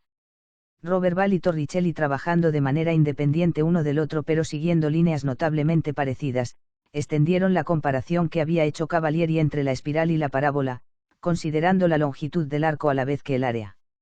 Durante la década de los 1640 demostraron que la longitud de la primera vuelta de la espiral R igual a por θ es igual a la longitud de la parábola x cuadrado igual a 2 a y desde x igual a 0 a x igual a 2 pi a. El interés que despertó en esta época la espiral pudo haber surgido de la correspondencia entre Galileo y Mersenne acerca del problema de la trayectoria de caída libre de un cuerpo pesado sobre una Tierra en rotación, pero lo cierto es que la discusión no tardó en ampliarse considerablemente. Fermat, buscando como siempre generalizaciones, introdujo las espirales de orden superior R a la n igual a por θ y comparó los arcos de estas curvas con los de sus parábolas de orden superior x a la n menos 1 igual a 2 a y. Torricelli estudió diversos tipos de espirales, descubriendo la rectificación de la espiral logarítmica como hemos visto. Durante el periodo que va aproximadamente de 1630 a 1650 hubo una notable unidad de intereses matemáticos en Europa, lo que se puede atribuir en buena parte sin duda a la ágil intercomunicación entre los matemáticos a través de Mersenne. Los problemas que se podían atacar utilizando métodos infinitesimales eran en esta época los más populares con gran diferencia, y Torricelli en particular disfrutaba con ellos evidentemente. En su obra, La medida de la parábola, por ejemplo, presenta Torricelli 21 demostraciones diferentes de la cuadratura de la parábola, no una ni dos señores, a partir de planteamientos que se dividen más o menos equitativamente entre el uso de indivisibles y el método de exhausción. Una de las demostraciones del primer tipo es casi idéntica a la cuadratura mecánica dada por Arquímedes en el método, que casi con toda seguridad era desconocido entonces, y como podía suponerse una del segundo tipo es prácticamente la que da Arquímedes en su tratado sobre la cuadratura de la parábola, que se había conservado y era bien conocido en esta época. Si Torricelli hubiera dado el paso de aritmetizar sus métodos en este contexto, hubiera estado muy cerca del concepto moderno de límite, pero desgraciadamente estaba aún bajo la pesada influencia geométrica de Cavalieri y se mantuvo dentro de ella. No obstante, Torricelli superó en mucho a su maestro en la flexible utilización de los indivisibles para obtener nuevos descubrimientos. Un resultado nuevo de 1641 que agradó extraordinariamente a Torricelli fue su demostración de que al girar en torno al eje o x un área infinita, tal como la limitada por la hipérbola xy igual a cuadrado, una ordenada x igual a b y el eje de abscisas por ejemplo, el volumen del sólido engendrado puede ser finito. Torricelli creía haber sido el primero en descubrir que una figura de dimensiones infinitas podía tener una extensión finita, pero en este sentido probablemente se le adelantó Fermat en sus trabajos sobre las áreas bajo las hipérbolas de orden superior, y posiblemente también Roberval y desde luego Oresme en el siglo XIV. Entre los problemas de los que estaba ocupándose Torricelli inmediatamente antes de su prematura muerte en 1647, había uno en el que venía a representar la curva cuya ecuación escribiríamos nosotros como x igual a logaritmo de y, en lo que es quizá la primera representación gráfica de una función logarítmica, 30 años después de la muerte del descubridor de los logaritmos, considerados entonces únicamente como recurso de ayuda a la computación. Torricelli calculó el área limitada por la curva, su asíntota y una ordenada, así como el volumen del sólido obtenido al girar este área alrededor del eje o x. Torricelli fue uno de los matemáticos más prometedores del siglo XVII, al que se suele considerar como el siglo de los genios. Mersenne había divulgado en Italia la obra de Fermat de Descartes y de Roberval, tanto a través de su correspondencia con Galileo que databa de 1635, como en su peregrinación a Roma en 1644. Torricelli dominó rápidamente los nuevos métodos, aunque dio siempre preeminencia al planteamiento geométrico sobre el algebraico. La breve asociación de Torricelli con Galileo, ya viejo y ciego en 1641 al 1642, había despertado también en el joven estudiante el interés por las ciencias físicas, y hoy paradójicamente se le conoce más como el inventor del barómetro que como matemático. Torricelli estudió las trayectorias parabólicas que siguen los proyectiles disparados desde un punto fijo con velocidad inicial constante, pero con ángulos de elevación sobre la horizontal variables, descubriendo que la envolvente de todas estas parábolas es otra parábola, la llamada parábola de seguridad. Al pasar de la ecuación para la distancia en función del tiempo a la de la velocidad en función del tiempo y recíprocamente, se dio cuenta Torricelli del carácter inverso que presentan los problemas de cuadraturas y de determinación de tangentes. Si hubiera vivido una cantidad de años normal, es muy posible que hubiera sido él el inventor del cálculo infinitesimal, pero el cruel destino truncó su vida en Florencia solo unos días después de haber cumplido 39 años. 21. Girard de Sargues. Los grandes desarrollos que tuvieron lugar en la matemática durante los días de Descartes y Fermat lo fueron en los dominios de la geometría analítica y del análisis infinitesimal. Es muy probable que estos mismos éxitos en dichas ramas fueran lo que hizo olvidar a los hombres de la época otros aspectos de la matemática. Ya hemos visto que Fermat no encontró a nadie que compartiese su fascinación por la teoría de números, y la geometría pura sintética también sufrió un abandono totalmente inmerecido durante el mismo periodo. Las cónicas de Apolonio habían estado en otros tiempos entre las obras favoritas de Fermat, pero los métodos analíticos vinieron a cambiar sus puntos de vista. Mientras tanto, las cónicas habían atraído la atención de un hombre práctico, pero con una imaginación muy poco práctica, Girard de Sargues, arquitecto e ingeniero militar en Lyon. De Sargues había vivido algunos años en París, donde formó parte del grupo de matemáticos que hemos estado estudiando, pero sus opiniones muy poco ortodoxas sobre el papel de la perspectiva en la arquitectura y en la geometría no encontraron apenas ningún eco, por lo que regresó a Lyon para desarrollar su nuevo tipo de matemática por sí mismo, prácticamente aislado. El resultado de este trabajo fue uno de los grandes libros con menos éxito que se hayan producido jamás. Incluso el desdichado título mismo producía ya rechazo. Este título puede traducirse aproximadamente por borrador de un ensayo que trata de los resultados de los encuentros de un cono con un plano, cuyo rudo carácter contrasta agudamente con la brevedad, simplicidad y elegancia del título de Apolonio Cónicas. Sin embargo, la idea central en la que se basa esta obra de Desargues es la simplicidad misma, una idea derivada a la vez de la perspectiva del arte pictórico renacentista y del principio de continuidad de Kepler.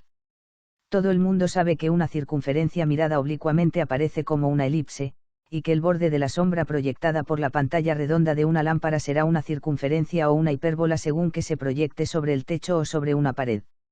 Las formas y tamaños aparentes cambian según cambia el plano de incidencia que corta al cono de los rayos visuales o de los rayos de luz, pero ciertas propiedades permanecen invariables bajo tales cambios, y son precisamente estas propiedades las que estudia Desargues.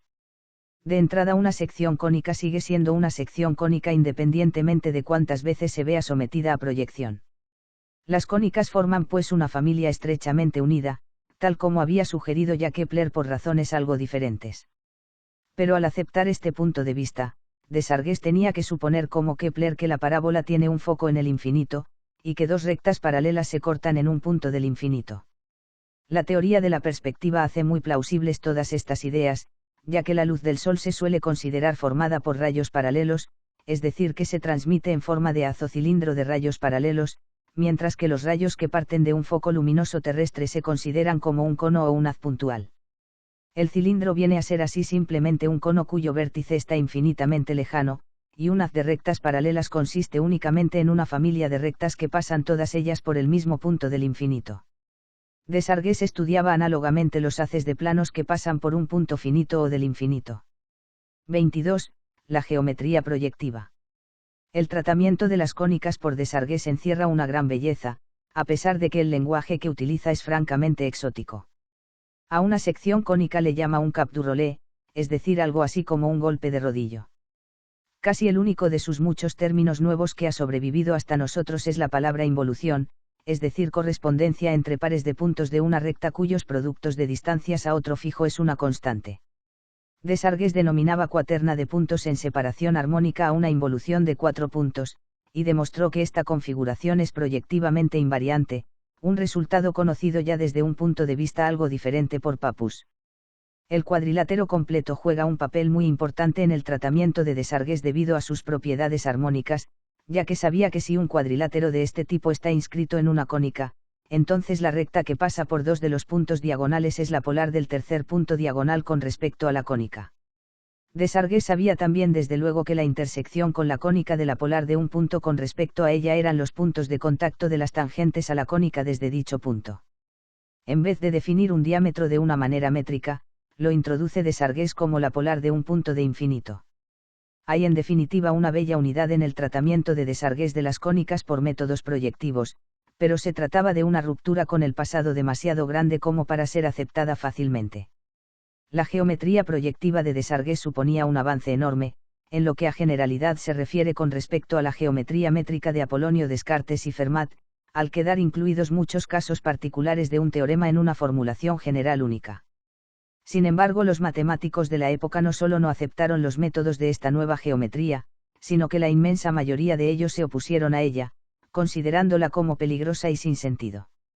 Las copias del borrador de un ensayo que circularon fueron tan escasas que a finales del siglo XVII todas ellas habían desaparecido, debido a que Desargues publicaba sus obras no para venderlas, sino para distribuirlas entre sus amigos. El borrador de un ensayo estuvo totalmente perdido hasta el año 1847 en que se encontró en una biblioteca de París una copia manuscrita debida a Philippe de la Gire, uno de los pocos admiradores de Desargues. Parte de la responsabilidad en el desprecio por la geometría proyectiva recae sobre Desargues mismo, por su manera de escribir tan extraña y difícil. En realidad no escribió para matemáticos teóricos profesionales, que podrían haber seguido los vuelos de su imaginación, sino para matemáticos aplicados y mecánicos, que no llegaron a entender el significado de la obra.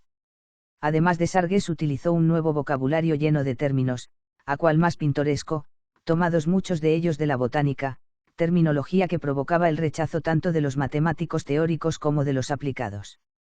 A todo ello venía a añadirse el hecho de que el enfoque proyectivo de la geometría no sintonizaba con las ideas dominantes de la época, que tan justamente celebraban los triunfos del álgebra y del análisis infinitesimal.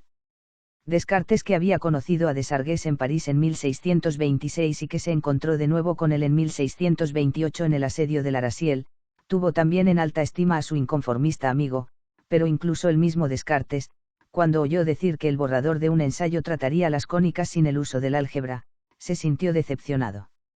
No parecía posible decir nada sobre las cónicas que no se pudiera expresar más fácilmente con ayuda del álgebra que sin ella. La adhesión al álgebra era ya tan fuerte y siguió siéndolo cada vez más, que durante casi 2 siglos las bellezas de la geometría proyectiva pasaron prácticamente desapercibidas. Incluso hoy el nombre de Desargues resulta conocido no como el del autor del borrador de un ensayo, sino debido a una proposición que precisamente no aparece en su libro, el famoso teorema de Desargues: si dos triángulos están situados de manera que las rectas que unen pares de vértices correspondientes son concurrentes en un punto, entonces los puntos de intersección de los pares de lados correspondientes son colineales y recíprocamente. Este teorema, que se verifica en 2 y 3 dimensiones, lo publicó por primera vez en 1648 el gran amigo y seguidor de Desargues Abraham Bosé, 1611 al 1678, que era grabador en un libro titulado Método Universal de Desargues para practicar la perspectiva. Este teorema, que Bosé atribuye explícitamente a Desargues, se convirtió en el siglo XIX en una de las proposiciones fundamentales de la geometría proyectiva. Es interesante hacer notar que mientras que en 3 dimensiones el teorema en cuestión es una consecuencia sencilla de los axiomas de incidencia, la demostración en 2 dimensiones requiere una hipótesis adicional. 23. Blaise Pascal. Desargues fue el verdadero profeta de la geometría proyectiva, pero no recibió en su día los honores correspondientes debido principalmente a que su discípulo más prometedor, Blaise Pascal, abandonó la matemática por la teología. Pascal fue un auténtico prodigio para las matemáticas. Su padre había mostrado ya una fuerte vocación matemática, y de hecho el caracol de Pascal es una curva llamada así en honor al padre Etienne, y no al hijo Blaise. El caracol R igual a más B por coseno de tita ya lo había conocido Giordano Nemorario, y posiblemente incluso los antiguos, como la conchoide del círculo, pero Etienne Pascal estudió esta curva de una manera tan concienzuda que a sugerencia de Robert Ball lleva su nombre desde entonces. Se dice que Etienne trató de mantener a su hijo al principio alejado de los libros de matemáticas, con objeto de estimular al joven Blaise a desarrollar otros intereses, pero a la edad de 12 años el muchacho demostraba ya tal grado de inteligencia geométrica que en adelante se favoreció su inclinación matemática. A los 14 años Blaise acompañaba ya a su padre a las reuniones informales de la Academia de Mersenne en París. Aquí fue donde se familiarizó con las ideas de Desargues y 2 años más tarde, en 1640, el joven Pascal, que contaba entonces 16 años, publicó su ensayo sobre las cónicas. Este artículo consistía en una única página impresa, pero sin duda una de las páginas más fecundas de la historia. En ella aparece la proposición que el autor describe como el Mysterium Hexagrammicum, y que se conoce desde entonces como teorema de Pascal. Este teorema afirma esencialmente que los pares de lados opuestos de un hexágono arbitrario inscrito en una cónica se cortan en 3 puntos alineados. En realidad Pascal no formula su teorema de esta manera, puesto que no es cierto, salvo que, como en el caso de un hexágono regular inscrito en una circunferencia, se consideren los puntos del infinito y la recta del infinito del plano proyectivo. En lugar de ello, Pascal sigue el lenguaje especial de Desargues, diciendo que si A, B, C, D y F son los vértices sucesivos de un hexágono inscrito en una cónica, y si P es el punto de intersección de A, B y D, y Q el punto de intersección de B, C y F, entonces PQ, CD, y AF son rectas del mismo orden, o como diríamos hoy, son rectas de un mismo haz, ya sea un haz puntual o un haz de rectas paralelas. El joven Pascal continúa diciendo que ha deducido muchos corolarios de este teorema, incluida la construcción de la tangente a una cónica por un punto de ella. La construcción de la tangente que pasa por un punto P de la cónica se obtiene fácilmente recordando que la tangente es una recta que pasa por 2 puntos consecutivos de la curva, y aplicando el teorema de Pascal a estos 2 y a otros 4 puntos cualesquiera de la cónica. El origen de la inspiración que llevó a Pascal a escribir este pequeño ensayo queda reconocido en él con toda franqueza, ya que después de citar un teorema de Desargues, escribe el joven autor: quisiera decir que debo lo poco que he descubierto yo mismo sobre el tema a sus escritos. El ensayo constituía sin duda un comienzo muy prometedor de una carrera matemática, pero los intereses matemáticos de Pascal fueron muy cambiantes con el paso del tiempo. A la edad de 18 años aproximadamente cambió de tema y se dedicó a diseñar una máquina calculadora. En unos pocos años construyó y vendió unas 50 de estas máquinas. A continuación, en 1648 se interesó Pascal en la hidrostática, y los resultados de sus investigaciones fueron el famoso experimento de Puy-de-Dôme que confirmaba el peso del aire, y los experimentos acerca de la presión ejercida por un fluido, que clarificaron la aparente paradoja hidrostática. En 1654 volvió de nuevo a centrar su atención en la matemática y comenzó a trabajar en dos proyectos independientes. Uno de ellos era el de escribir una obra completa sobre las cónicas, que vendría a ser evidentemente una continuación del breve ensayo que había publicado a los 16 años. Desgraciadamente, esta obra más larga sobre las cónicas no se publicó nunca impresa y se ha perdido. Leibniz tuvo aún la oportunidad de ver una copia manuscrita, y las notas que tomó son ahora todo lo que nos queda de la obra más larga de Pascal sobre las cónicas. De la obra más breve solo han sobrevivido 2 ejemplares. Según las notas de Leibniz, la obra completa sobre las cónicas contenía una sección sobre el ya familiar lugar geométrico de las 3 y 4 rectas, y otra sección sobre los magna problema, en los que se pide situar una cónica dada sobre un cono de revolución dado. El tratado hacía uso únicamente de métodos sintéticos al parecer, ya que Pascal por una u otra razón no llegó a desarrollar nunca una habilidad razonable ni interés en el manejo del álgebra simbólica, y tampoco fue especialmente consciente del papel que juega un buen sistema de notación en el proceso del descubrimiento matemático. En este sentido se encontraba considerablemente retrasado con respecto a su época. 24. El cálculo de probabilidades. Mientras Pascal se encontraba trabajando en sus cónicas en 1654, su amigo el caballero de Meré le planteó algunas cuestiones como la siguiente: en 8 lanzamientos sucesivos de un dado intenta un jugador obtener un 1, pero el juego se interrumpe después de 3 intentos fallidos. ¿En qué proporción ha de ser compensado el jugador? Pascal escribió a Fermat sobre este problema, y la correspondencia intercambiada constituyó el verdadero punto de partida de la moderna teoría de probabilidades, habiéndose ignorado las consideraciones de Cardano de un siglo antes. Aunque ni Pascal ni Fermat expusieron sus resultados por escrito, Huygens publicó en 1657 un breve tratado titulado sobre los razonamientos relativos a los juegos de dados, inspirado en la correspondencia de estos dos matemáticos franceses. Mientras tanto, Pascal había relacionado el estudio de las probabilidades con el triángulo aritmético, superando en sus discusiones la obra de Cardano en tal medida que la conocida distribución triangular de números ha venido recibiendo desde entonces el nombre de triángulo de Pascal. El triángulo en sí databa de hacía más de 600 años, pero Pascal descubrió algunas propiedades inéditas de él, tales como la siguiente: en todo triángulo aritmético, si 2 celdas son contiguas en la misma base, entonces el número que figura en la superior es al número que figura en la inferior, como el número de celdas desde la superior al extremo más alto de dicha base es al número de las que van de la inferior hasta el extremo más bajo. Pascal llamaba a las posiciones de la misma columna vertical celdas del mismo rango perpendicular, y a las de la misma fila horizontal celdas del mismo rango paralelo. A las celdas de la misma diagonal que va de abajo a la izquierda arriba a la derecha las llamaba celdas de la misma base. El método de demostración de esta propiedad es mucho más importante que la propiedad en sí, porque aquí da Pascal en 1654 una exposición ejemplarmente clara y precisa del método de inducción matemática o inducción completa.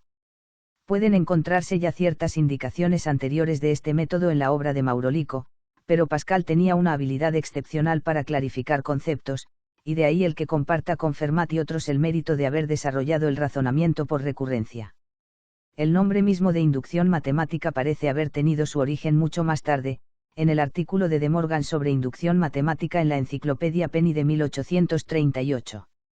Fermat esperaba conseguir interesar a Pascal en la teoría de números, y en 1654 le envió el enunciado de uno de sus más bellos teoremas, que no fue demostrado hasta el siglo XIX: todo número entero se compone de 1, 2 o 3 números triangulares, de 1, 2, 3 o 4 cuadrados, de 1, 2, 3, 4 o 5 pentagonales, de 1, 2, 3, 4, 5 o 6 hexagonales, y así hasta el infinito. Pascal, sin embargo, que era un diletante a la vez que un virtuoso de la matemática, no parece haberse concentrado en este problema. Sí se dedicó en cambio a investigar otro problema de teoría de números que se discutió mucho en esta época: encontrar una fórmula para la suma de las potencias emésimas de los n primeros números naturales, problema que Pascal relacionó con el triángulo aritmético, con el método de razonamiento por recurrencia y con el análisis infinitesimal. La fórmula obtenida viene expresada verbalmente como solía hacerlo Pascal, pero en simbolismo moderno es equivalente a n más 1 elevado a m más 1 menos n más 1, donde todas las sumas están tomadas de igual a 1 a igual a n. A partir de esta fórmula demuestra Pascal fácilmente lo equivalente a la bien conocida fórmula del cálculo integral de 0 hasta a de x a la n igual a elevado a n más 1 sobre n más 1. 25. La cicloide. Durante la noche del día 23 de noviembre de 1654, aproximadamente desde las 10:30 a las 12:30 horas, experimentó Pascal una especie de éxtasis religioso que lo impulsó a abandonar la ciencia y la matemática para dedicarse a la teología. El resultado de todo ello fueron dos obras, Las cartas provinciales y Los pensamientos, y ya solo volvería a los estudios matemáticos durante un breve periodo de tiempo en 1658 al 1659. Una noche de 1658 en que un dolor de muelas u otra dolencia le impedía dormir, decidió como distracción contra el dolor dedicarse al estudio de la cicloide. Milagrosamente el dolor cesó, lo que interpretó Pascal como un signo de que el estudio de la matemática no desagradaba a Dios. Después de haber calculado ciertas áreas, volúmenes y centros de gravedad relacionados con la cicloide, se le ocurrió a Pascal convocar un concurso dirigido a los matemáticos de la época, consistente en una media docena de cuestiones de este tipo, ofreciendo un primero y un segundo premios por su solución, y proponiendo a Roberval como uno de los jueces del concurso. La publicidad dada y el plazo de recepción de soluciones fueron tan desafortunados que solo se recibieron dos respuestas. Las soluciones que contenían estaban afectadas por errores de cálculo como mínimo, y a la vista de ello Pascal no concedió ninguno de los dos premios, sino que decidió publicar sus propias soluciones junto con otros resultados, precedidos todos ellos por una historia de la roulette, nombre utilizado generalmente para esta curva en Francia, en una serie de cartas de Amos de Tonville, 1658 al 1659. El nombre de Amos de Tonville era en realidad un anagrama de Luis de Montalte, seudónimo que había utilizado Pascal en sus cartas provinciales. Las cuestiones propuestas en el concurso y las cartas de Amos de Tonville provocaron un gran interés por la cicloide, pero también contribuyeron a agitar un verdadero avispero de controversias. Los dos finalistas y únicos participantes, Antoine de la Louver y John Wallis, competentes matemáticos ambos, se mostraron disgustados porque los premios se declararan desiertos, y los matemáticos italianos se indignaron por el hecho de que Pascal, en su historia de la cicloide, no reconociera prácticamente ningún mérito a Torricelli al respecto, concediendo exclusivamente la prioridad del descubrimiento a Roberval. La mayor parte del material incluido en las cartas de Amos de Tonville, tal como la igualdad de los arcos de espirales y parábolas, así como las cuestiones mismas sobre la cicloide que constituían el concurso, era bien conocido para Roberval y para Torricelli, muerto 12 años antes, pero buena parte de él aparecía allí impreso por primera vez. Entre los resultados nuevos estaba el de la igualdad de la longitud de un arco completo de cicloide generalizada, x igual a por k por phi menos a por seno de phi, y igual a menos a por coseno de phi, y de la semielipse, x igual a 2 a por 1 más k por coseno de phi, y igual a 2 a por 1 menos k por seno de phi. El teorema venía expresado como de costumbre de una manera retórica y no simbólica, y su demostración era esencialmente de tipo arquimediano, tal como eran la mayoría de las demostraciones que hizo Pascal durante los años 1658 al 1659. En el contexto de una integración de la función seno en su tratado sobre los senos de un cuadrante de círculo de 1658, Pascal se aproximó extraordinariamente a lo que pudo haber sido el descubrimiento del cálculo. Tan cerca estuvo de ello que Leibniz escribiría más tarde que fue leyendo esta obra de Pascal cuando se le mostró súbitamente la luz. Si Pascal no hubiera muerto como Torricelli poco después de cumplir 39 años, o bien si su mentalidad hubiera sido más exclusivamente matemática, o si se hubiera visto atraído más por los métodos algorítmicos que por la geometría pura y las especulaciones sobre la filosofía de la matemática, no cabe prácticamente la duda de que se hubiera anticipado a Newton y Leibniz en sus más grandes descubrimientos. Pascal es sin duda el más grande, podría haber sido, de toda la historia de la matemática.